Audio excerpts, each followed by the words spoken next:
আজ পর্যন্ত কোনো মৌলবিধি কইল না পুরুষের কাপড় কেন 3টা, মহিলার কাপড় কেন 5টা, এই কথা দিয়ে কোনো মৌলবি কই না। এত রঙের কাপড় থাকতে সাদা কাফন দিয়া কেন দাফন করে, এই কথা দিয়ে কোনো মৌলবি কয় না। আম পাতা, জাম পাতা, বাঁশ পাতা থাকতে অন্য কোনো পাতা দিয়া গরম জল করে না, বড়ই পাতার জল দিয়া কেন গরম জলটা করে, এই কথা দিয়ে মৌলবীরা কয় না। ও বন্ধুরে, বন্ধুরে, গায়ের মধ্যে যত কাইতন আছে, আংটি আছে, সব খুইল্লা খুইল্লা রাইখা দে। ও বাজান, এত বড় কাপড় পেঁচাইয়া দে, কাইতন কেন রাইখা দে, এই কথা দিয়ে বাজান কোনো মৌলবীরা কয় না। এ বন্ধু দেখেন, মানুষ মারা গেলে এখানে শতকরা 90% পোলা পান, মানুষ মারা গেলে কেমনে গোসলটা দেওয়াইতে হয় এই নিয়মটাও তারা জানে না। আবার মানুষ মারা গেলে কেমনে কাফনের কাপড়টা কাটতে হয় এই নিয়মটাও মুসলমান হইয়া জানে না। এর চাইতে দুর্ভাগ্য বিষয় আর কিছুই হতে পারে না। আরে আপন মা মারা গেলে 3 গ্রাম পারিয়া যাইয়া ওই ইমাম সাহেবরে যাইয়া কয়, হুজুর আমার মার জানাজাটা আপনি পড়াইয়েন, কিন্তু আপনার আপন মায়ের জানাজাটা কেমনে দেওয়ান লাগে সেটাও আপনি শিখলেন না। আপনার মতো দুর্ভাগা আর কেউ না। আরে গোসল করাইতে গেলে চারদিক দিয়ে কাপড় টানায় গোসল করা, ওই গোসলের ভিতরে অনেকে অনেকে অনেকে ঘৃণা কইরা যায় না, ওই গোসল করাইতে গেলে আমার ডর লাগে, অথচ মুসলমান দরকার ছিল পানিটা আগায়া দেওয়া, ওই পর্দার ভিতরে যাইয়া আরে কোন রকম পানিটা আগায় দেওয়ার দরকার ছিল, কিন্তু আমরা যাই না। এ বন্ধু আমার, ওই গোসলখানার মধ্যে যাইয়া আমি যদি কোনো গোসলখানায় যাই, আমার এক অভ্যাস কি জানেন রে বাবা, আমি গোসলখানায় গেলে তার পেটের মধ্যে চাপ দিয়া মাথায় দইরা তুইলা বসায়, যখন পায়খানা বের হয় তখন টিস্যু দিয়ে এটা পরিষ্কার কইরা দেই। অথচ আমাদের দেশের অনেক পোলাপানিটার ঘৃণা করে। আরে বাবা, ঘৃণা করেন কেন? আজকে এই লোকটা মৃত্যুর যন্ত্রণা বফুয়াইয়া ওই গোসলখানায় ঢুকলো, আজকে যদি আপনি ভালোবাসা ওই লোকটারে যাইয়া পায়খানা পরিষ্কার কইরা দেন, একদিন আপনি মারা গেলে আপনারও এমন ভাবে মানুষ পরিষ্কার কইরা দিব রে বাজাল। আপনি যদি কাহারও জানাজায় দৌড়াইয়া যান, একদিন দেখবেন আপনি মারা গেলে আপনার জানাজায় মানুষ দৌড়াইয়া যাইব। ও বন্ধু, গোসলটা দেওয়াইতে গেলে নাকের মধ্যে তোলা দেয়নি, আর জন্নাক দেয়নি, নাকের মধ্যে তোলা দেয়নি, কানের মধ্যে তোলা দেয়নি, একটু চোখের মধ্যে দাদার লাশটা বাসান, চোখের মধ্যে দাদির লাশটা বাসান, চোখের মধ্যে মায়ের লাশটা বাসান, চোখের মধ্যে বাবার লাশটা বাসান। কেমনে গোসল দেওয়াইছেন, কেমনে নিছেন চোখে বাসান, আর মনে মনে কল্পনা করেন কোথায় ছিলাম, কোথায় আসলাম, আবার কোথায় যাব, আমিও তো তাদের মতো পরপারের যাত্রী। এ বন্ধুরে, ওই গোসলখানার মধ্যে যাইয়া নাকের মধ্যে তোলা দেয়, আবার কানের মধ্যে তোলা দেয়। জিজ্ঞাসা করা হলো, বন্ধু কেন তুমি এমন ভাবে তোলা দিলা? তখন কি উত্তর দিয়ে জানেননি? কই আমরা পানি ডাইলা গোসল করামু, নাক দিয়া যদি ভিতরে পানি যায়, কান দিয়া যদি পানি যায়, অথচ নাক দিয়ে পানি গেলে কোনো কিছু হয় না, কান দিয়া গেলেও কোনো কিছু হবে না, সে লড়তে পারে না, চড়তে পারে না, লাশ হয়ে পড়ে আছে। এরপরও দুনিয়ার মানুষ কয় নাকের মধ্যে তুলা দিছি ভিতরে যেন পানি না যায়, কানের মধ্যে তুলা দিছি যেন কানের ভিতরে পানি না যায় রে বাবা। এই জিগাইলাম কেন দিছে? কয় মায়া লাগে। কয় জানি না কেমনে কানের মধ্যে পানিটা ঢুকাইতাম, জানি না কেমনে নাকের মধ্যে পানি ঢুকাইতাম। দেখছেন নি কত মায়া, বেশি গরম পানি দেয় না, কই গরম লাগবো কত মায়া, বেশি ঠান্ডা পানি দেয় না, কই ঠান্ডা লাগবো কত মায়া, নি কুসুম গরম জল দিয়া তারে গোসল করা কত মায়া, আবার সুন্দর করে নতুন জামাটা পরা তুলবান দিয়া কি সুন্দর করে জামাটা ভরাইয়া দেয় কত মায়া, পুরান কাপড় দেয় না, দামি কাপড় টাইন না দেয়, কত মায়া, মায়া রে মায়া। আবার দেখবেন সবাই আস্তে আস্তে কইরা লাস্টারে দইরা ওই খাটের মধ্যে শোয়া দেয়, কত মায়া। দেখবেন কোন মানুষ জীবনে যে কান্দের মধ্যে ভার নেয় নাই, এই মানুষটাও লাশের খাটটা নেওয়ার জন্য পাগল হইয়া যায়, ওজন লাগার পরও কাদের মধ্যে লাশটা নেয়, কত মায়া, মায়া রে মায়া। জানাজার ময়দানে যাইয়া লাশটার সামনে রাইখা Birampur HD media, the Islamic YouTube channel. সে জানে জানের চাইতে নবীকে ভালোবাসা লাগবে, সে জানে আল্লাহ ছাড়া কাউকে সেজদা করা যাবে না, সে জানে আল্লাহ আমাদের খালেক, সে জানে রাসূল আমার আল্লাহর বন্ধু। এই দুইটা জিনিসের ব্যাপারে অতীতে কোনোদিন সন্দেহ করে নাই। ওয়াজাহাদু এবং জিহাদ করে বিআমওয়ালিহিম সম্পদের দ্বারা, ওয়া আনফুসিহিম এবং তার জীবন দিয়া, তার জান দিয়া আল্লাহর পথে জিহাদ করে। ফি সাবিলিল্লাহ, জীবন দিয়ে আল্লাহর পথে জিহাদ করে, মাল দিয়ে আল্লাহর পথে জিহাদ করে। আল্লাহ রাব্বুল আলামিন বলে দিয়েছেন, যারা আল্লাহকে ভালোবাসেন, যারা নবীকে ভালোবাসেন, যারা জীবন দিয়া নবী এবং আল্লাহকে ভালোবাসেন, যারা জীবন দিয়া জান দিয়া মাল দিয়া ভালোবাসেন, যারা জান দিয়া মাল দিয়া আল্লাহর পথে জিহাদ করেন, তাদের ব্যাপারে আমার আল্লাহ রাব্বুল আলামিন বলে দিয়েছেন, উলাইকা হুমুস সাদিকুন।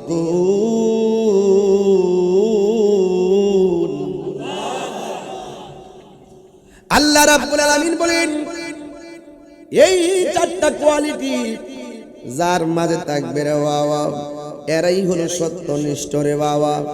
এ যুবকের দল, আল্লাহ ছাড়া কারো কাছে মাথা নত করা যাবে না, রাসূলুল্লাহর শানে কোনো আঘাত করে কথা বলা যাবে না গো।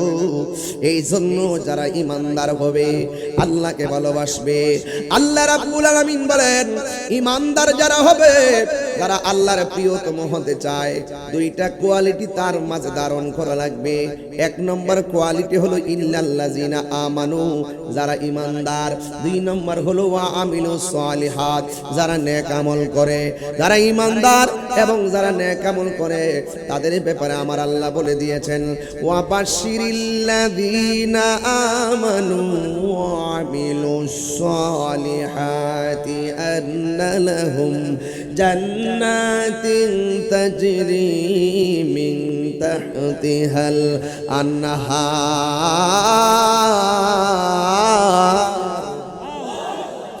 আল্লাহ রাব্বুল আলামিন বলেন, জান্নাতের শুভ সংবাদ তাদের জন্য যারা ইমানদার। পাগল নাকি? জবানটা খুলে কোন যারা ইমানদার। এখন শহর সরের মানুষ জবানটা খুলে কোন আমরা কি ইমানদার না বেঈমান? আর জোরে কোন না ইমানদার না বেঈমান? যারা ইমানদার হবে তাদের জন্য আমার আল্লাহ রাব্বুল আলামিন বলেন, আমি আল্লাহ তাদের নিচে জান্নাতের গালিচা বিছাইয়া দিব, তাদের পায়ের নিচে আমি আল্লাহ রাব্বুল আলামিন জান্নাতের নহরগুলা বিছাইয়া দিব। ও বন্ধুরে, এই ঈমান যদি না থাকে, ইন্নাল ইনসানা লাফি খুসর, নিশ্চয়ই মানুষ ক্ষতিগ্রস্তের মধ্যে পড়ে যাবে। এখন যুবক ভাইয়েরা আমার, যারা জিন্দা আর যারা মুর্দা এরা এক না রে বাবা। যারা জিন্দা যারা মরা এক না। জিন্দা মানুষ মাইকিং পাইয়া দৌড়ায় আসছে, জিন্দা মানুষ দাওয়াত পাইয়া ওয়াজ করতে আসছে, জিন্দা মানুষ তপন ভাই দাওয়াত পাইয়া মাহফিলে বসছে, জিন্দা মানুষ মা বোনেরা মাহফিলে এসে পর্দার আড়ালে বসে গেছে। কিন্তু শাহের সরের পাশে গুরুস্থান আছে, ওই মুর্দার মানুষগুলো মাইকিং এর আওয়াজ শুনে না রে। ওই মুর্দা মানুষগুলো মাহফিলের মধ্যে আর হাইটা আসতে পারে না। বাড়ি ঘরের মধ্যে কত অনুষ্ঠান, কিন্তু দেখা যায় অনুষ্ঠানে আসার কোনো সুযোগ নাই। এটা আমি তাহিরির কথা নয়, আল্লাহ রাব্বুল আলামিন কোরআনে বলে দিয়েছেন, ওয়ামা ইয়াস্তাবিল আহইয়াউ ওয়ালাল আমওয়াত। যারা জিন্দা যারা মুর্দা তারা এক হতে পারে না। এই জন্য আমি বলছিলাম, যারা জিন্দা গুরুস্থানে মাটির দুই হাত নিচে ওই গুরুস্থানের মানুষগুলা পড়ে আছে, দুই হাত উপরে ক্ষমতা দেখাইতে পারে না। আবার দুই হাত মাটির উপরে মানুষগুলো আছে, কত বাহাদুরি দুনিয়াতে দেখায়, অথচ মানুষ জানে না জীবন যেদিন, জীবনের প্রদীপ যেদিন নিভে যাবে, ইন্না লিল্লাহি ওয়া ইন্না ইলাইহি রাজিউন, আমাদেরকে কবরে চলে যেতে হবে। এই জন্য যুবকের দল, মানুষ তো জানে না রে আমাকেও একদিন কবরে এমন ভাবে চলে যেতে হবে। এখন কবরে দুই হাত নিচে কবরের ভিতরে, ওই দিন আমার ফিরোজ মিয়ার জানাজার নামাজ পড়াইয়া দোয়া করে গেলাম, কিন্তু কবরের মধ্যে কেমন আছে আমি জানি না। আমার শাশুড়ির ওই দিন জানাজার নামাজ পড়াইলাম, এখন কবরে দিয়াইলাম, জানলাম না কবরে কেমন আছে। এই জন্য আমার যুবক, ওই কবরের ভিতরে মানুষ কেমন আছে আমরা জানি না, আমরা দেখার ক্ষমতা নাই। কিন্তু আল্লাহর কোরআন আবার ভিন্ন কথা বলছে। আল্লাহর কোরআন বলতেছে ইন্নাল্লাহা ইউসমিউ মাইয়াশা, নিশ্চয়ই আমার জমিনের মধ্যে এমন কিছু বান্দা আছে যেই বান্দাদেরকে আমার আল্লাহ যদি ইচ্ছা করে কবরের আযাব দেখার ক্ষমতা দান করে। আর বড় করে বলেন না সুবহানাল্লাহ। এই জন্য যুবক আমাকে এই মাত্র বিষয়টা ফালাইছে মকবরে ও মৃত্যুর আলোচনা করার জন্য। আসলে আমার ওয়াজও কিন্তু সেই দিকে যাওয়ার জন্য প্ল্যান। আমি যদিও অন্য একটা স্টাইল, একটা মুমিনের 7টা গুণ নিয়ে আলোচনা করতাম, এরপরে এই মুমিনের 7টা গুণ জানার দরকারও আছে। কারণ এই দুনিয়ার ভিতরে গুণাবলী যদি হৃদয়ে ডাবস করতে পারেন, অন্ধকার ঘরে গেলে আপনার কবরের ভিতরে নূরের বাতি জ্বালায়া দিব কে? আর চিৎকার মেরে বলেন না কে? এই জন্য যুবক আল্লাহ রাব্বুল আলামিন কোরআনে বলেছেন ওয়ামা ইয়াস্তাবিল আহইয়াউ ওয়াল আমওয়াত, যারা জিন্দা যারা মুর্দা তারা সমান হতে পারে না। জিন্দা মানুষের জন্য নামাজ, জিন্দা মানুষের জন্য রোজা, জিন্দা মানুষের জন্য হজ, জিন্দা মানুষের জন্য যাকাত। এই জন্য যুবক ভাইয়েরা আমার, মইরা গেলে নামাজ বন্ধ, মইরা গেলে রোজা বন্ধ, মইরা গেলে হজ বন্ধ, মইরা গেলে ব্যাংক বন্ধ, মইরা গেলে চেয়ারম্যানগিরি বন্ধ, মইরা গেলে এমপিগিরি বন্ধ, মইরা গেলে বক্তাগিরি বন্ধ, মইরা গেলে বিশ্বাসগিরি বন্ধ। কথা কোন ঠিক কিনা? এই জন্য সব কিছু বন্ধ করে দেয় মরণ নামক থাবারে বাবা। এই থাবাটা বড় কঠিন। আমার নবী আপনার নবী বলেন, এই আমার শাহের চরের বাবাজিরা গো, ওই মরণ কথাটা বড় কঠিন। কারণ কেন জানেন রে বাবা? এই বক্সগুলো বন্ধ করেন গেলে আপনারা, আমি কি ওয়াজ করবো না? বক্সের সামনে বক্সে কেউ দাঁড়াবেন না। এই জন্য যুবক ভাইয়েরা আমার, আমি বলতে চেয়েছিলাম মরণ বড় কঠিন। আমার নবী আপনার নবী বলেছেন, আরে রুহু নেওয়ার সময় কষ্ট হবে, এই রুহুটা নেওয়ার আগে আরেকটা কষ্ট আছে। এই কষ্টের নাম হলো সাকরাতুল মাউত। এই সাকরাতুল মাউত এমন কঠিন জিনিসের নাম, যখন আপনার মরণ ঘন্টা বেজে যাবে, আপনার শাহের সরে ঘরের মধ্যে আজরাইল চলে আসবে। আজরাইলে আইসা আপনার এমন ধাউ মারবে, ধাউটা মারার পরে আপনার ভিতরে একটা তাইস শুরু হয়ে যাবে, একটা পিপাসা শুরু হয়ে যাবে। আজরাইল আপনার যখন দমক মারবে, আপনার রগগুলো টাস টাস করে ডিসকানেক্ট হয়ে যাবে, আপনার হাড্ডিগুলো টাস টাস করে খুলে যাবে, আপনার রক্তগুলো পানি হয়ে যাবে। ও আমার যুবক ভাইরা, এবার ইন দি মিন টাইমের বাবা, এবার রক্ত যখন পানি হয়ে যাবে, আমার নবী আপনার নবী বলেন, ওই সময় মানুষের তৃষ্ণার্ত হয়ে যাবে। 7 সমুদ্র 13 নদীর পানি যখন দিবে, এরপরে তার পানি তৃষ্ণা মিটবে না গো। যুবকের দল, এখন গায়ে জোর আছে, এখন ক্ষমতা আছে, এখন টাকা আছে, বাহাদুরি করেন। আজরাইলের সামনে কোনো বাহাদুরি চলবে না। কথা বলেন ঠিক কিনা? মরণের চিঠি যখন আসবে আমার, কালিমার তালকিন দিও বারে বার। মরণের চিঠি যখন আসবে আমার, কালিমার তালকিন দিও বারে বার। প্রাণ ভরে দেখব চেহারা তোমার, প্রাণ ভরে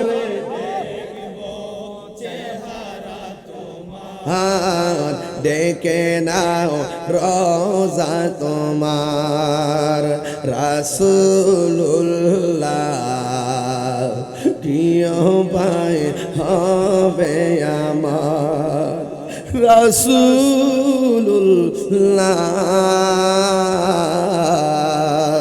প্রিয় ভাই হবে আমার।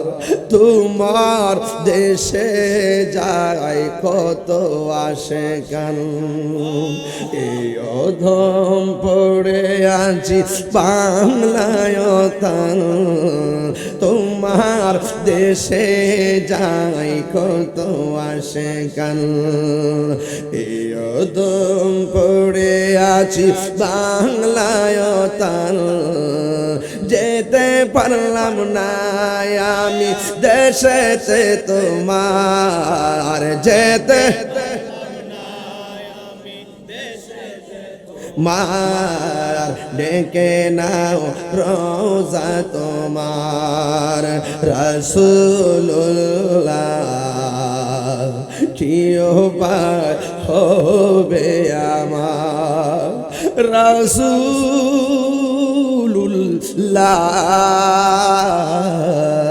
কি উপায় হবে আমার ওই মদিনার পথের ধুলি এই মদিনা যেতে চাননি আপনারা ওই মদিনার পথের ধুলি মাখিতাম আমি পেলে সুরমা বলে ফিরে পেত নয়ন নূরেরি আধার ফিরে পেত নয়ন আর ডেকে নাও রোজা তোমার রাসূলুল্লাহ কি উপায় হবে আমার রাসূলুল্লাহ কি উপায় হবে আমার একটা জবান বন্ধ রাখবেন না মহব্বতে মায়ার সুরে বলুন সুবহানাল্লাহ এ আমার যুবক ও শাহের চরের বাবা আমি বলছিলাম কবর বড় সাংঘাতিক কবরে যাওয়ার আগে মরণের যন্ত্রণা আছে না নাই এই মরণটা যার ভালো হবে কবর তার ভালো হয়ে যাবে এই কবর যারা ভালো হয়ে যাবে মিজানের পাল্লা ভালো হয়ে যাবে মিজানের পাল্লা যারা ভালো হয়ে যাবে পুলসিরাত ভালো হয়ে যাবে পুলসিরাত যারা ভালো হয়ে যাবে আল্লাহ বলে আন্না লাহুম জান্নাতিন তাজরি মিন তাহতিহাল আনহার আমি আল্লাহ জান্নাত দিয়া তাদের নিচে নহরগুলা প্রবাস নহরগুলা বিছায়া দিয়া এদের গায়ের মধ্যে প্রেমের ধুলা লাগাইয়া দিব এ আমার যুবক ও শহর চোরে বাবা কি দিয়া ওয়াজ বুঝাইতাম কি দিয়া বললে ওয়াজটা বাড়িতে নিয়ে যাবেন হেলাই হেলাই শুধুমাত্র হুজুর আইনাইনে ওয়াজ করলে লাভ হবে না হুজুর আসবে বছরে একবার ইবাদত হবে প্রতিদিন আর বড় করে বলেন কি ইন্নামাল মুমিনুনা আল্লাযীনা আমানু বিল্লাহি ওয়া রাসূলিহি আল্লাহকে প্রতিদিন ভালোবাসতে হবে রাসূলকে প্রতিদিন ভালোবাসতে হবে হুজুর আইসা একদিন ওয়াজ করব আর মনে করছেন মুসলমান হয়ে গেছেন না না না না না কারণ মানুষ নিজেই নিজের ভাগ্যের প্রবক্তা এই জন্য আপনার কবর আপনার আমার কবর আমার আপনার বাবার কবরের কষ্টের ভাগ আপনি নেন না আমার ভাইয়ের কবরের কষ্টের ভাগ আমি নিব না আপনার মরণের কষ্টের ভাগ আমি নিব না অথচ সন্তান বাপ নেওয়ার জন্য পাগল সন্তান মায়ের সম্পদের ভাগ নেওয়ার জন্য পাগল কিন্তু মরণের কষ্টের ভাগ সন্তানও নেই না ঠিক না এই জন্য আল্লাহ রাব্বুল আলামিন কুরআনুল কারীমের মধ্যে সুন্দর করে বলে দিয়েছেন কাইফা তাকফুরুনা বিল্লাহি ওয়া কুনতুম আমওয়াতান ফাআহইয়াকুম সুম্মা ইউমীতুকুম সুম্মা ইউহয়ীকুম সুম্মা ইলাইহি তুরজাউন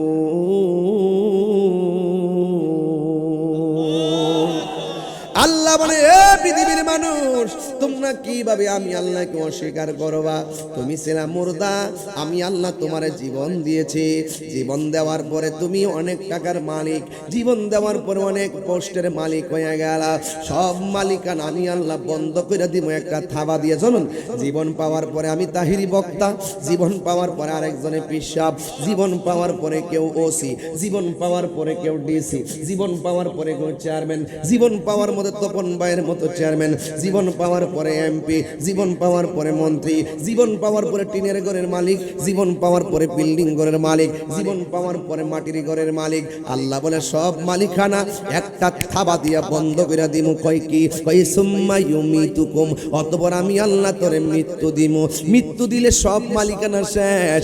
মসজিদের মধ্যে এলান হয়ে যাবে একটি সুখ সংবাদ, শাহের সুরে এমুক মিয়ার ছেলে এমুকে মারা গেছে। সাথে সাথে ব্যাংকের টাকার হিসাব বন্ধ, সাথে সাথে সব টাকার ভাগ নেবে সন্তানেরা। তুমি 1 টাকা তোলার মতো ক্ষমতা নাই, তুমি এক জায়গায় যাওয়ার মতো ক্ষমতা নাই। তুমি যাইবা মসজিদে, এই পা গুলা যে তোরে দিছিল সুস্থ থাকা অবস্থায় তুই মসজিদে গেলি না। এই সময়টা একদিন এমন একটা সময় আসবে রে বাবা, মরণের গাটের মধ্যে শুয়ে গেলে এই হাজার চেষ্টা কইরাও একটা কদম দেওয়ার মতো জমিন পাইবা না। মরণের গাটে হইরা গেলে এই জবান দিয়ে আল্লাহর নামটা ডাক দিবা, একটা ডাক দেওয়ার সময় পাইবা না। মরণের ডাকটা মাইরা দিলে এই কানটা দিয়া আল্লাহর ডাক শুনবা, একটা সেকেন্ডের সময় হবে না। এই জন্য সময় গেলে সাধন হবে না রে। এই জন্য বলছি এখন যৌবনকালের নামাজটা বড় কঠিন রে বাবা। এই যৌবনকালের নামাজটা যদি পড়েন, এই নামাজের দ্বারা দেখবেন বুড়াকালে নামাজ না পড়তে পারলেও যৌবনকালের নামাজগুলো বুড়াকালের কাফারা হয়ে যাবে। এ বন্ধুরে, আল্লাহ রাব্বুল আলামিন হাবিব বলেছেন হাসরের ময়দানে সাত প্রকারের মানুষরে আমার আল্লাহ আরশে আজিমের নিচে ছায়া দিবে। এর মধ্যে এক প্রকার হলো যৌবনে যার ইবাদত বেশি। জোরে জোরে কি আল্লাহু আকবার বলা যাবে না? আর চিৎকার মেরে কন্যা আল্লাহু আকবার। এই জন্য যুবক আমার, খুশি করার জন্য বলছি না, আপনার আমার হেদায়েতের জন্য আজকে ওয়াজ কইরা দিয়া যায়। এই জন্য আমার আল্লাহ বলেন সুম্মা ইউমিতুকুম, অতঃপর আমি আল্লাহ তোরে মরণ দিমু। মরণ দেওয়ার পরে মালিকানা শেষ। এরপরে বন্ধুরে, আপনার লাশটাকে দেখার জন্য যাকে যাকে মানুষ শাহের সরে আসবে, কিন্তু দেখবেন মানুষের ব্যস্ততা তখন বেড়ে যাবে। কোন রকম ভাবে দুষ্ফুরাই লাগে দেখতে যাইব, মুখের মধ্যে কাপড়টা দিয়ে দেখতে যায়, আবার বিলে চলে যায়। আপনার বাড়ির পাশে চেয়ারে বৈশাও অপেক্ষা করে না। এটাই হলো বাস্তব। এই পৃথিবীর কেউ কাহারও নয়। এই পৃথিবী কেবলমাত্র আপনি। আপনার কবরে কেউ শান্তি দিবে না রে। ও বন্ধু, আপনি যখন মারা গেছেন, নারায়ণপুর বাজার দিকে যাইয়া লাল কাপড় আনবেন না সাদা কাপড়। আর বড় করে বলেন কি কাপড়? এই কথাগুলো আমি সব মাহফিলে বলি, কেন জানেননি? আজকে কবর আযাবের ভয় উঠে গেছে। এই জন্য 10 টাকার জন্য মানুষ খুন করে ফেলায়। কবরের আযাবের জবাবদিহিতার কথা ভুলে গেছে, এই জন্য সন্তান মার বুকে লাথি মারে। এই আজকে কবরের আযাবের জবাবদিহিতার কথা ভুলে গেছে, এই জন্য বড় ছোটকে স্নেহ করে না, ছোট বড়কে সম্মান করে না। দেখবেন ব্যবসা বাণিজ্যে শুধুমাত্র জুলুম আর জুলুম, রাষ্ট্রেও দেখবেন জুলুম আর জুলুম, দুর্নীতি আর দুর্নীতি। কথা কোন ঠিক কিনা? সব বাটপারির হিসাব যদি নিবেন, আপনারা জবান খুলে বলেন তিনি কে? ইন্নাহু হুয়া ইউবদিউ ওয়া ইউঈদ। আপনারা জবান খুলে বলেন আপনার আমার শুরুর মালিক কে? আপনার আমার শুরুর মালিক কে? আপনার আমার দুঃখের মালিক কে? জন্মের দান করছেন আমার আল্লাহ, মরণ দিবেন আমার আল্লাহ। এই জন্য যুবকের দল পায়ের মধ্যে হাত দিয়া বইলা যায়, আপনি মারা গেলে কোন বাজার থেকে কাফন আনবে? জোরে গন্না কোন বাজার? বড় বাজারটাই তো টার্গেট করে। ওই কাপড় আনবেন বাজান সাদা। এখন দেখেন আমার মাথার মধ্যে পাগড়িটার রংটা কি? এই জন্য কবরে যাইবেন ড্রেসটা কি? ও বন্ধুরে, ও বন্ধুরে, ও বন্ধু, আপনার ড্রেসটা হবে সাদারি। এত কাপড় আছে দুনিয়ার জমিনে, লাল কাপড়, নীল কাপড়, হলুদ কাপড়, কোন কাপড় দিয়ে আপনারে কাফন দেয় না। সাদা কাফন দিয়া কেন আপনারে শেষ বিদায়টা দেয়? আপনার পাঞ্জাবির মধ্যে কত পকেট, শার্টের মধ্যে কত পকেট, কিন্তু শেষ কাপড়টা কাপড়ের মধ্যে কোনো ধরনের পকেট নাই। পুরুষ হইলে পুরুষ হইলে কাপড় হলো 3টা, মহিলা হইলে 5টা। আজ পর্যন্ত কোনো মৌলবিধি কইল না পুরুষের কাপড় কেন 3টা, মহিলার কাপড় কেন 5টা। এই কথা দিয়ে কোনো মৌলবি কই না। এত রঙের কাপড় থাকতে সাদা কাফন দিয়া কেন দাফন করে, এই কথা দিয়ে কোনো মৌলবি কয় না। আম পাতা, জাম পাতা, বাঁশ পাতা থাকতে অন্য কোনো পাতা দিয়া গরম জল করে না, বড়ই পাতার জল দিয়া কেন গরম জলটা করে, এই কথা দিয়ে মৌলবীরা কয় না। ও বন্ধুরে, বন্ধুরে, গায়ের মধ্যে যত কাইতন আছে, আংটি আছে, সব খুইল্লা খুইল্লা রাইখা দে। ও বাজান, এত বড় কাপড় পেঁচাইয়া দে, কাইতন কেন রাইখা দে, এই কথা দিয়ে বাজান কোনো মৌলবীরা কয় না। এ বন্ধু দেখেন, মানুষ মারা গেলে এখানে শতকরা 90% পোলা পান, মানুষ মারা গেলে কেমনে গোসলটা দেওয়াইতে হয় এই নিয়মটাও তারা জানে না। আবার মানুষ মারা গেলে কেমনে কাফনের কাপড়টা কাটতে হয় এই নিয়মটাও মুসলমান হইয়া জানে না। এর চাইতে দুর্ভাগ্য বিষয় আর কিছুই হতে পারে না। আরে আপন মা মারা গেলে 3 গ্রাম পারিয়া যাইয়া ওই ইমাম সাহেবরে যাইয়া কয়, হুজুর আমার মার জানাজাটা আপনি পড়াইয়েন, কিন্তু আপনার আপন মায়ের জানাজাটা কেমনে দেওয়ান লাগে সেটাও আপনি শিখলেন না। আপনার মতো দুর্ভাগা আর কেউ না। আরে গোসল করাইতে গেলে চারদিকটা কাপড় টানায় গোসল করা, ওই গোসলের ভিতরে অনেকে অনেকে অনেকে ঘৃণা কইরা যায় না, ওই গোসল করাইতে গেলে আমার ডর লাগে, অথচ মুসলমান দরকার ছিল পানিটা আগায়া দেওয়া, ওই পর্দার ভিতরে যাইয়া আরে কোন রকম পানিটা আগায় দেওয়ার দরকার ছিল, কিন্তু আমরা যাই না। এ বন্ধু আমার, ওই গোসলখানার মধ্যে যাইয়া আমি যদি কোনো গোসলখানায় যাই, আমার এক অভ্যাস কি জানেন নে রে বাবা, আমি গোসলখানায় গেলে তার পেটের মধ্যে চাপ দিয়া মাথায় দইরা তুইলা বসায়, যখন পায়খানা বের হয় তখন টিস্যু দিয়ে এটা পরিষ্কার কইরা দেই। অথচ আমাদের দেশের অনেক পোলাপানিটার ঘৃণা করে। আরে বাবা, ঘৃণা করেন কেন? আজকে এই লোকটা মৃত্যুর যন্ত্রণা বফুয়াইয়া ওই গোসলখানায় ঢুকলো, আজকে যদি আপনি ভালোবাসা ওই লোকটারে যাইয়া পায়খানা পরিষ্কার কইরা দেন, একদিন আপনি মারা গেলে আপনারও এমন ভাবে মানুষ পরিষ্কার কইরা দিব রে বাজাল। আপনি যদি কাহারও জানাজায় দৌড়াইয়া যান, একদিন দেখবেন আপনি মারা গেলে আপনার জানাজায় মানুষ দৌড়াইয়া যাইব। ও বন্ধু, গোসলটা দেওয়াইতে গেলে নাকের মধ্যে তোলা দেয়নি, আর জন্য দেয়নি, নাকের মধ্যে তোলা দেয়নি, কানের মধ্যে তোলা দেয়নি, একটু চোখের মধ্যে দাদার লাশটা বাসান, চোখের মধ্যে দাদির লাশটা বাসান, চোখের মধ্যে মায়ের লাশটা বাসান, চোখের মধ্যে বাবার লাশটা বাসান। কেমনে গোসল দেওয়াইছেন, কেমনে নিছেন চোখে বাসান, আর মনে মনে কল্পনা করেন কোথায় ছিলাম, কোথায় আসলাম, আমার কোথায় যাব, আমিও তো তাদের মতো পরপারের যাত্রী। এ বন্ধুরে, ওই গোসলখানার মধ্যে যাইয়া নাকের মধ্যে তুলা দেয়, আবার কানের মধ্যে তোলা দেয়। জিজ্ঞাসা করা হলো, বন্ধু কেন তুমি এমন ভাবে তোলা দিলা? তখন কি উত্তর দিয়ে জানেননি? কয় আমরা পানি ডাইলা গোসল করামু, নাক দিয়া যদি ভিতরে পানি যায়, কান দিয়া যদি পানি যায়, অথচ নাক দিয়ে পানি গেলে কোনো কিছু হয় না, কান দিয়া গেলেও কোনো কিছু হবে না, সে লড়তে পারে না, চড়তে পারে না, লাশ হয়ে পড়ে আছে। এরপর দুনিয়ার মানুষ কয় নাকের মধ্যে তুলা দিছি ভিতরে যেন পানি না যায়, কানের মধ্যে তুলা দিছি যেন কানের ভিতরে পানি না যায় রে বাবা। এই জিগাইলাম কেন দিছে? কয় মায়া লাগে।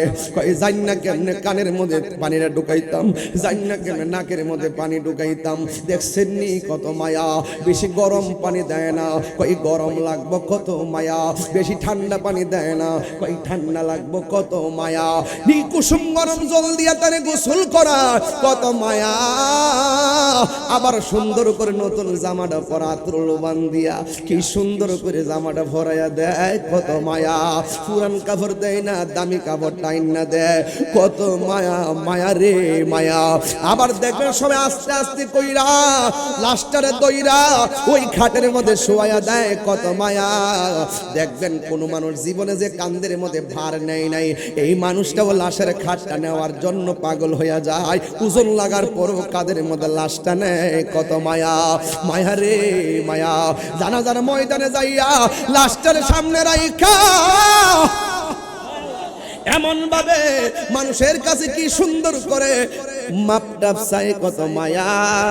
হাদিস শরীফের মধ্যে ওই দিন আমার একজন প্রশ্ন করছে, কই হুজুর আপনি যে ওই দিন জানাজার নামাজের মধ্যে বললেন যে এই লোকটা কেমন ছিল, সবাই বলছে লোকটা ভালো ছিল, এই লোকটা কেমন ছিল, সবাই বলছে ভালো ছিল, এই লোকটা কেমন ছিল, সবাই বলছে ভালো ছিল। হুজুর আপনি যে বললেন কেমন ছিল, সবাই বলল ভালো ছিল, এটা দলিলের মধ্যে আসেনি, আছে মানে মানে 100% আছে, হাদিসে মুতাওয়াতিরের মধ্যে আছে, বুখারী শরীফের মধ্যে আছে। যেই জায়গার মধ্যে নবী বলছেন কেউ যদি মাইয়াতকে সামনে রেখে বলে এমুকের ছেলে এমুকে কেমন ছিল, মানুষ বলে ভালো ছিল, এমুকের ছেলে এমুকে কেমন ছিল, এগুলো আমল করবেন, আমল করবেন, আমল করবেন।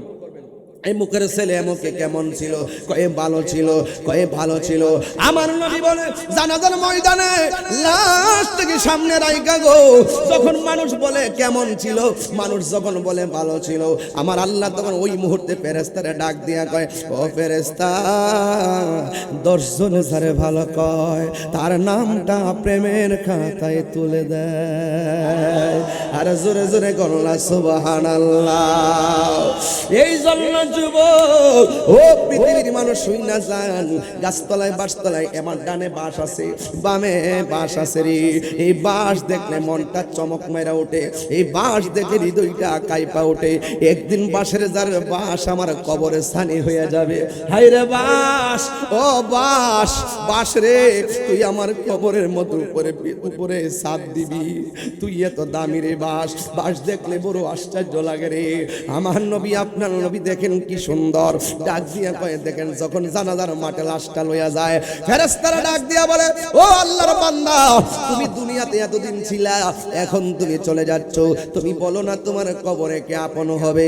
বেঈমান হলে বলবে যারা আমার কাদের মধ্যে নিচে তারা হবে আমার আপন। জানাজার ময়দানে বলবে কে তোমার আপন হবে? বেঈমান হলে বলবে যে আমার জানাজার নামাজ পড়াইতেছে তারা হবে আপন। কবরে নামানোর সময় জিজ্ঞাসা করা হবে কে তোমার আপন? সে বলবে যারা আমার কবরে নামছে তারা আমার আপন। যখন কবর থেকে উঠে যাবে, ও আমার শাহের চরের বাবার, ও আমার নরসিংদী রায়পুরার বাবাজিরা গো,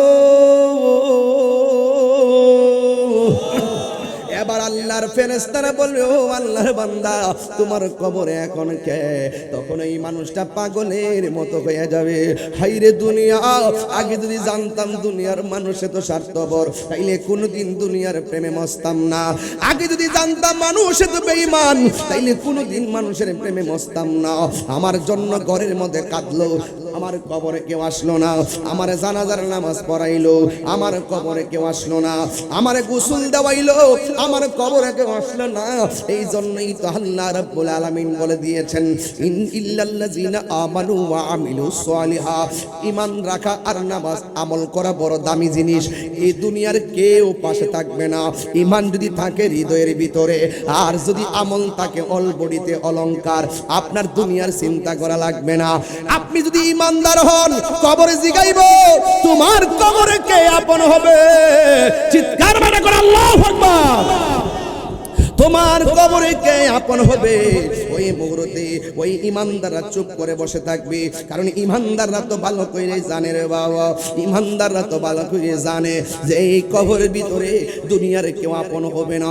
আমার ইমানটা আমাকে কাজে দিবে, আমার আমলটা কাজে দিবে। আর কবরের ভিতরে 3টা প্রশ্ন করা হবে। যার বডিটা পবিত্র থাকবে, যার আত্মাটা পবিত্র থাকবে, যার অন্তরে নবীর মহব্বত থাকবে, যার আমল দ্বারা অল বডিটা অলংকারে সেজে থাকবে, তার জন্য কবরে বড় সারপ্রাইজ আছে। কিন্তু যুবক ভাইয়ের আমার, আমরা কবরের মধ্যে বডিটা লাগার আগে এই বডিটারে পাক বানাইতে হবে। কথা কোন ঠিক কিনা? ওই যে আমার নবী বলেন, আলা সাবধান, ওয়া ইন্না ফিল জাসাদি মুদগা, দেহের মধ্যে একটা টুকরা আছে, ইজা সলাহাত ইজা সলাহাত, যখন টুকরাটা সুস্থ থাকে, সলাহাল জাসাদু কুল্লু, তখন অল বডিটা ভালো থাকে। ওই ভিতরের টুকরাটা যখন ভালো থাকে, তখন অল বডিটা ভালো থাকে। ওয়া ইজা ফাসাদাত, যখন ওই টুকরাটা খারাপ হয়ে যায়, নষ্ট হয়ে যায়, ফাসাদাল জাসাদু কুল্লুহু, তখন ওই অল বডিটা ওই অল বডিটা নষ্ট হয়ে যায়। আলা আলা ওয়াহিয়াল কলব, আর ওই গোশতের টুকরার নাম হলো কলব। এই জন্য যুবক ভাইয়ের আমার, কলবটারে পবিত্র করা লাগবে। আত্মাটা যার শুদ্ধ, বডিটা তার সুস্থ। আত্মা যারে পছন্দ করছে, অল বডিটা পছন্দ করবে। এই জন্য মানুষ যখন একটা গুনাহ করে, অল বডি কলবের মধ্যে একটা কালো দাগ পড়ে যায়, দুইটা গুনাহ করলে দুইটা কালো দাগ পড়ে যায়। দুনিয়ার কোন মেডিসিন ওই দাগগুলা পরিষ্কার করতে পারে না। ওই দাগগুলা পরিষ্কার করে একমাত্র মাওলার জিকির। এই জন্য নামাজে মাওলার জিকির হয়, রোজায় মাওলার জিকির হয়। আমার নবী বলে, উম্মত তোর মধ্যে 7টা গুণ যদি রাখতে পারস তাইলে তোর জীবনটা ধন্য হয়ে যাবে। 1 নম্বর হলো নামাজের প্রতি যত্নশীল হতে হবে। আমার নবী আপনার নবী বলেন, বেনামাজি হইয়া কবরে গেলে 3টা শাস্তি অবধারিত। 1 নম্বর শাস্তি হলো তোমার কবরটারে আল্লাহ ছোট করে দিবেন। এমন ছোট করে দিবি গো, একেবারে ডান পাশের হাড্ডিগুলো, আল্লাহু আকবার কোন না কেন, ডান পাশের হাড্ডিগুলো বাম পাশের হাড্ডির ভিতরে ঢুকে যাইবো, বাম পাশের হাড্ডিগুলো বাম পাশে ঢুকে যাবে। ও যুবকের দল, তখন ওই মানুষটা এমন জোরে একটা চিৎকার মারো বরে বাবা, চিৎকার দিয়ে কইবো, আল্লাহ আগে যদি জানতাম গো আল্লাহ, বেনামাজি হইয়া কবরে গেলে গো এমন শাস্তি তুমি আমারে দিবা। জীবনেও নামাজ ছাড়তাম না, জীবনেও নামাজ ছাড়তাম না। ও তোর পিছু পিছু ঘুরছে সমন, পিছে পিছে ঘুরছে সমন, কোন দিন জানি তোর হবে সমন জারি। দেখ না মন ঝাঁক মারিয়ে দুনিয়াদারি, দেখ না মন ঝাঁক মারিয়ে দুনিয়াদারি। এই গজল গামো ইনশাল্লাহ ডিসেম্বরের 30 তারিখ গোলাম মাওলা রহমতুল্লাহ দরবারে ইনশাল্লাহ। এইটা রাত্রে 2টার পরে গাইলে বুঝবেন আমি কি গাইছি। ওই 1টা 2টার পরে যখন সব বন্ধ হয়ে যাবে, আওয়াজ বন্ধ হয়ে যাবে, তখন চোখের পানি ফালায় ফালায় কানবেন। এই গজল গামো ইনশাল্লাহ 30শে ডিসেম্বর গোলাম মাওলা রহমাতুল্লাহের দরবারে ইনশাল্লাহ। কয় না রে ভাই বন্ধু আর আপন জনা, আপনার কষ্ট হইতেছে? ও আজকে লাইন বেলাইনে করতেছি আমি, এই কথাগুলো বুঝে আসতেছে তো ইনশাল্লাহ? বলেন না আমার সাথে, বলেন না। দিনের বেলা তো এত মনোযোগ দেওয়া যায় না। এরা কবে হুজুর ভালো করে ওয়াজ করেন, দিনের বেলা যত ভালোবাজি করেন মনোযোগ করেন জানা, কারণ মানুষের মন থাকে এলেমুলে, ওই যে বাসদার টাসদার ছায়া দিছে, এগুলো ডিস্টার্ব করে। কথা কোন ঠিক না? এই জন্য এরপরে যা বলতেছি আমার মনে হয় কম বলি নাই। কথা কোন ঠিক কিনা? ভাই বন্ধু আর আপন। আর একটা কথা বলি, তাহির হুজুর নতুন করে সিনেমার কিছু নাই। ও অনলাইনে কি তাহির হুজুর গোপন আছে? এখন কি তাহিরি ভাগ্যে গেছে গা? আমলা মামলা ইত্যাদি তকদিরে থাকলে হবে, এগুলা নিয়ে ভাবি না। মৃত্যু একবার হবে, কিন্তু মরে যাব, কিন্তু লড়ে যাব। কথা বলেন ঠিক না? আওয়াজ করবেন না। ভাই বন্ধু আর আপন জনা,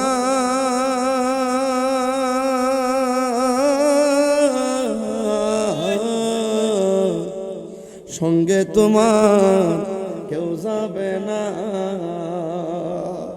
ও তুমি আইসো একা যাইবা একা, আইসো সঙ্গে তোমার কেউ যাবে না। দেখলাম ঝাঁক মারিয়া দুনিয়াদারি, মিনহা খলাকনাকুম, এই মাটি দিকে তোমার বানাইছে, ও ফিহা নুইদুকুম, এখানে ঢুকাই দিব। ঢুকাইবার একটা ঝাড়া মারব, এই ঝাড়া দিয়া ভূমিকম্প শুরু হয়ে যাবে গায়ের ভিতরে। রাসূল বলছেন একদিন পৃথিবী ধ্বংস হবে। ধ্বংস হওয়ার আগে প্রত্যেকটা মানুষের জীবনে কিয়ামত হবে। আজরাইলের থাবাড়া এমন একটা জাগুনি, সে বলবে আর কিয়ামত দেখার দরকার নাই, যা দেখার দেখতে ফেলাইছি, এর চাইতে বড় কিয়ামত হতে পারে না। কথা কোন ঠিক কিনা? এই গজলের বইটা 50 টাকা দিয়ে নিয়ে যাবে, সমস্যা না। এই গজলের বইটা 50 টাকা দিয়ে নিয়ে যাবেন, আমার এক মুড়ি দিয়ে বিক্রি করে নিয়ে যাবেন। গজলটা আছে, দেখ না মন ঝাঁক মারিয়া দুনিয়াদারি, ও তোর পিছে পিছে ঘুরছে সমন, পিছে পিছে ঘুরছে সমন, কোন দিন জানিলেন দেখ না মন ঝাঁক মারিয়ে দুনিয়াদারি। জুরি জুরি কি আল্লাহু আকবার বলা যাবে না? বড় আশা বড় আশা বাসায় ঘোর। আল্লাহু আকবার কোনে। এই গভীর মনোযোগ। ও যুবক ভাইরা আমার, কি দিয়ে আওয়াজ বুঝাইতাম? নবী আমার ডাক দিয়ে বলে, বেনামাজি হইয়া কবর গেলে শাস্তি কয়টা? আর আমার নবী আপনার নবী ইমানদারের 7টা গুণের মধ্যে একটা গুণ বলতেছেন নামাজের প্রতি যত্নশীল হওয়া লাগবে। ওই নবী বলতেছেন ওই কবরের ভিতরে গেলে 3টা শাস্তি অবধারিত। 1 নম্বর শাস্তি হলো কবরের 2 পাশের মাটি আপনার একটা চাপা মারবো, ডান পাশের হাড্ডিগুলো বাম পাশের ভিতরে ঢুকাইয়া দিব, বাম পাশের হাড্ডিগুলো ডান পাশের ভিতরে ঢুকাইয়া দিব। আল্লাহ বলে সুম্মা ইউমিতুকুম, মরণ দেওয়ার পরে সুম্মা ইউহয়িকুম, অতঃপর আমি আল্লাহ তোরে জীবন দিব। জীবন দেওয়ার পরে খেলা দেখব। ফেরেশতা প্রশ্ন করবে, উত্তর দিতে না পারলে অবস্থা ভয়াবহ হয়ে যাবে। এই জন্য বান্দারা বলবে, আল্লাহ নামাজ না পড়া কবরে গেলে এমন শাস্তি হবে, জীবনেও আর নামাজ ছাড়তাম না। আমার দেশের মধ্যে আবার অনেক নামাজি আছে কপালের মধ্যে দাগ ফালায়, আছেন রে বাবা। এই জায়গার মধ্যে একটা কর ফালায় কফলের মধ্যে দাগ ফালায়, কয় হাসুর মাঠে দাগ দেখতে বলে চিনব, অথচ না এউমা তাবিয়াদ্দু বুজুহু ওয়া তাসওয়াদ্দু বুজু। সেই দিন কারো চেহারা আমলের কারণে ইমানের কারণে এমনি আলোকিত হয়ে যাবে। দুনিয়ার শাড়ির মধ্যে গোছায়া কালো দাগ ফালাইলেই আলো হবে না। কারণ কেন জানোনি? বহুত নামাজি দেখছি 5 ওয়াক্ত নামাজ পড়ে, আবার প্রথম কাতারে দাঁড়ায়, খবর লিয়া দেখি সুদকুর নাম্বার 1। আর জোরে কোন ঠিক কিনা? এই নামাজের নামাজ কোন কাজে আসবে না, ঠিক কিনা? ওই সুদকুর নাম্বার 1। যেই সমাজের মানুষ সুদ খায়, সমাজের মধ্যে শান্তি আল্লাহ কায়রা নেই। যেই ঘরের মধ্যে সুদ চলে, ওই সুদ করে ঘরের মধ্যে শান্তি কায়রা নেই। যেই দেশের মধ্যে সুদ চলবে, এই দেশের মধ্যে শান্তি উঠে যাবে। এই জন্য জবানটা খুলে কোন সুদ খাওয়া কি হালাল না হারাম?